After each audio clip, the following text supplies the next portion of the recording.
Injection order ಏನು ಹೇಳುತ್ತೆ, ಯಥಾಸ್ಥಿತಿ ಕಾಪಾಡ್ಕೊಂಡು ಹೋಗಬೇಕು ಅಂತ ಹೇಳುತ್ತೆ. ಆದರೆ ನಮಗೆ ಪೊಲೀಸವ್ರು ಬಂದರು, ಅವ್ರು ಯಾವ ಒತ್ತಡದಲ್ಲಿದ್ದರೂ ನಮಗೆ ಗೊತ್ತಿಲ್ಲ ಇದೆಯೋ, ಅಲ್ಲಿಂದ ರಿಜಿಸ್ಟರ್ ಕಾಪಿಯಿಂದ ಹಿಡಿದು ಇವತ್ತು ಅಪ್ ಟು ಡೇಟ್ ಟ್ಯಾಕ್ಸ್ ಪೇಡ್ವರೆಗೂ ಇವ್ರ ಹೆಸರಿನಲ್ಲಿದೆ.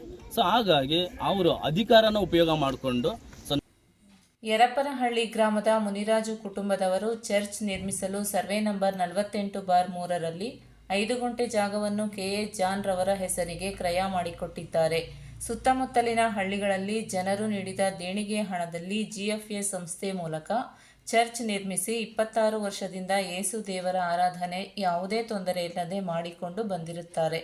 ಮಂಗಳೂರು ಮೂಲದ ಜಿಎಫ್ಎ ಸಂಸ್ಥೆ ಜನರಿಂದ ದೇಣಿಗೆ ಪಡೆದ ಹಣದಲ್ಲಿ ಸ್ವಂತಕ್ಕೆ ಸಾವಿರಾರು ಎಕರೆ ಜಮೀನು ಖರೀದಿಸಿಕೊಂಡು ತಮ್ಮ ಅಧಿಕಾರ ಬಳಸಿಕೊಂಡು ಚರ್ಚ್ಗಳಿಗೆ ಜಾಗವನ್ನು ಕಬಳಿಸಲು ಮುಂದಾಗಿದೆ ಎಂದು ದೂರಿದರು.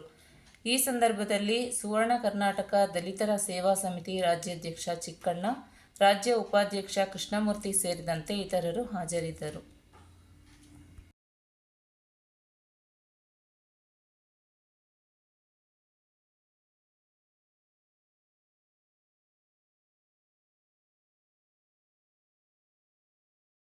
ಮನೆಯಲ್ಲಿ ಕರೆದು ನಮಗೋಸ್ಕರ ಒಂದು ಪ್ರಾರ್ಥನೆ ಮಾಡಿ, ಇಲ್ಲಿ ನಮಗೆ ಬೋರ್ವೆಲ್ ಆಗ್ತಾ ಇದ್ದೀವಿ, ಸೊ ನಮಗೇನಾದರೂ ನೀರು ದೇವರು ಆಶೀರ್ವಾದ ಮಾಡಿ ನೀರು ಸಿಕ್ಕಿದ್ರೆ ನಾವು ನಿಮಗೆ ಜಾಗವನ್ನು ಸ್ವಲ್ಪ ಚರ್ಚ್ ಕಟ್ಕೊಳ್ಳೋಕ್ಕೆ ಫ್ರೀಯಾಗಿ ಕೊಡ್ತೀವಿ ಅಂತ ಅವರು ಹೇಳಿದರು. ಅದೇ ಪ್ರಕಾರವಾಗಿ ಅವರು ಹೋಗಿ ಆ ಮನೆಯಲ್ಲಿ ಪ್ರಾರ್ಥನೆ ಮಾಡಿದಾಗ ಅವರು ರೈತರು ಮುನರಾಜು ಅಂದ್ಬಿಟ್ಟು ಯರಪನಹಳ್ಳಿನಲ್ಲಿದ್ದಾರೆ, ಅವ್ರು ಪ್ರಾರ್ಥನೆ ಮಾಡಿ ನೆಕ್ಸ್ಟ್ ಡೇನಲ್ಲಿ ಬೋರ್ ಹಾಕಿದ್ದಾರೆ. ಸೊ ದೇವರ ಆಶೀರ್ವಾದದಿಂದ ಬೋರ್ ಸಿಕ್ಕಿದೆ. ಸೊ ಅವರು ಸಂತೋಷವಾಗಿ ಇಡೀ ಕುಟುಂಬ ಸೇರಿ ಸೊ ಅವರಿಗೆ ಬಂದುಬಿಟ್ಟು ಆ ಜಾಗನ ಸುಮಾರು 5 ಗುಂಟೆ ಜಾಗವನ್ನು ಯರಪನಹಳ್ಳಿ ಗ್ರಾಮದಲ್ಲಿ ಇರತಕ್ಕಂಥ ಜಾಗವನ್ನು 5 ಗುಂಟೆನ ಅವ್ರ ಹೆಸರಿಗೆ ರಿಜಿಸ್ಟರ್ ಮಾಡಿಕೊಟ್ಟಿದ್ದಾರೆ. ಸೊ ಆ ಟೈಮಲ್ಲಿ ಇವರು ಜಿ ಎಫ್ ಇದ್ರೆ ಗಾಸ್ಪಲ್ ಫಾರ್ ಏಷ್ಯಾ ಆ ಒಂದು ಸಂಸ್ಥೆ, ಅದು ಸಂಸ್ಥೆ ಇರೋದು ಮ್ಯಾಂಗ್ಳೂರು ಮತ್ತು ಅವರ ಬ್ರಾಂಚ್ಗಳೆಲ್ಲ ಬಂದುಬಿಟ್ಟು ಕೇರಳದಲ್ಲಿ ಇದೆ. ಸೊ ಅಲ್ಲಿ ಇರಬೇಕಾದ್ರೆ ನಮ್ಮ ಪಾಸ್ಟ್ರ್ ಅವರು ಒಂದು ಕಂಡೀಷನ್ ಹಾಕಿದ್ರು, ಅಂದರೆ ಅವ್ರು ಕರೆದ್ರು, ಬನ್ನಿ ನಮ್ಮ ಸಂಸ್ಥೆಯಲ್ಲಿ ನೀವು ಸೇವೆ ಮಾಡಿ ಅಂತ.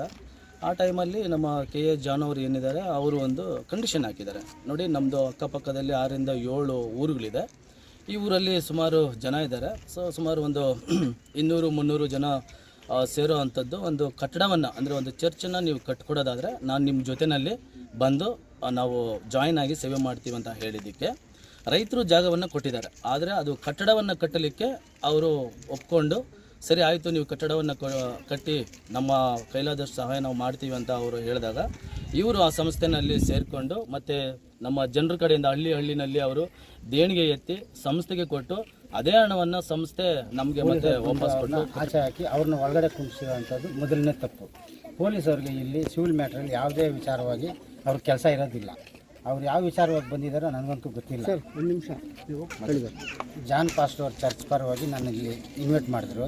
ಇನ್ವೈಟ್ ಮಾಡಿದಾಗ ನನಗೆ ಗೊತ್ತಾಗಿದ್ದೇನೆಂದರೆ ಜಾನ್ ಪಾಸ್ಟರ್ ಅವ್ರಿಗೆ ತೊಂದರೆ ಆಗಿದೆ ಅಂತ. ಯಾವ ತೊಂದರೆ?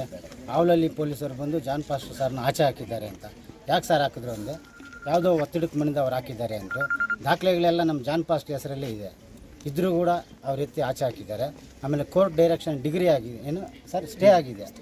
ಸ್ಟೇ ಆಗಿದ್ರು ಅವ್ರ ಪರವಾಗಿ ಸ್ಟೇ ಇದ್ದರೂ ಕೂಡ ಅವ್ರನ್ನ ಎತ್ತಿ ಆಚೆ ಹಾಕಿ, ನಿಮಗೆ ಫ್ರೀ ಸಿಕ್ಕಿರುವ ಸ್ಥಳ ಅದು ನಮ್ಮ ಹೆಸರು ಅದರಲ್ಲಿ ಬರಬೇಕು, ಇಲ್ಲಾಂದರೆ ನಾವು ಅದು ಕಟ್ಟಕ್ಕಾಗಲ್ಲ ಅಂತ ಹೇಳಿ ರಿಜಿಸ್ಟರ್ ಮಾಡುವಾಗ gospel for Asia director gospel for Asia K A. John ಅಂತ ನನ್ನ ಹೆಸರು ಹಾಕಿ ಆವತ್ತು ರಿಜಿಸ್ಟರ್ ಮಾಡಿದರು. ಆ ಓನರು ಈಗಲೂ ಇದ್ದಾರೆ, ನಿನ್ನೆನೂ ಬಂದು ನಮ್ಮ ಹತ್ರ ಮಾತಾಡಿದ್ದಾರೆ.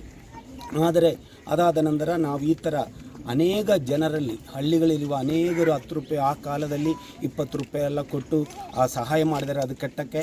ಅದು ಮಾತ್ರವಲ್ಲ, ಅನೇಕರು ಬಂದಲ್ಲಿ ಕೆಲಸ ಮಾಡಿಕೊಂಡಿದ್ದಾರೆ. ಇದೆಲ್ಲ ಮಾಡಿ ನಾವು ಕಟ್ಟಿ ಇಷ್ಟು ವರ್ಷ ಆದಮೇಲೆ ಈಗ ಆ ಸಂಸ್ಥೆಯಲ್ಲಿ ಅನೇಕ ಸಾರಿ ಸರ್ಕಾರ ಮೂಲಕವಾಗಿ ಸಂಸ್ಥೆ ಹಣದ ವಿಷಯದಲ್ಲಿ ಫ್ರೀಸ್ ಮಾಡುವಾಗ ನನಗೆ ಅಲ್ಲಿ ಇರೋಕ್ಕೆ ಇಷ್ಟವಿರಲಿಲ್ಲ. ಅದಕ್ಕೆ ನಾನು ಇವರು ಈ ಗಾಸ್ಪಲ್ ಫಾರ್ ಏಷ್ಯಾ ಎಂಬುದಾಗಿರುವ ಸಂಸ್ಥೆ